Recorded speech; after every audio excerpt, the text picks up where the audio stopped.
قادش على ديك المسؤوليه يخرج منها، سواء كنتي لاعب سواء كنتي كرئيس او مدرب. الا ما كنتيش قادر على التوني وعلى شي عرض الوداد خرج في حالك وما تخذلش داك الجمهور كله، ما تخذلش الناس اللي كيتسناو الفرحه تدخل لقلوبهم. كاين اللي مريض وحاجه وحده اللي كتفرحو هو انه يشوف الوداد رابحه، هادشي اللي كيفرحو فقط.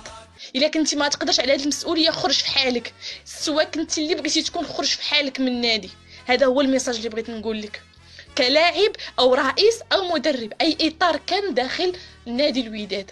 راه حنايا كنغيروا على داك الدرابو، كنغيروا على التوني، كنغيروا على داك الشعار. راه ما تجيش انت كلاعب برهوش بهاد ما بين قوسين برهوش وتجي تضحك علينا حنايا او تخذلنا حنايا. راه عيب وحشومه هذا الوضع اللي ولينا كنشوفوا فيه الوداد اللي خلاوها لنا الاجداد والارث ديال الاجداد اللي خلاوها في الاعالي مرفوعه، تجي انت وتحط لنا الراس في الارض.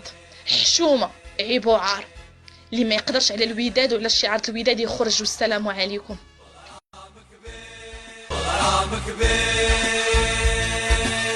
تغرمنا بيه وحنا يصغر بالفرحة نطير، كي نشوفها دخل الاسطات سيطلع بنين، صباح واشي عليك نهدار ما بيزيد، نبقى في دلع حتى القمر اش من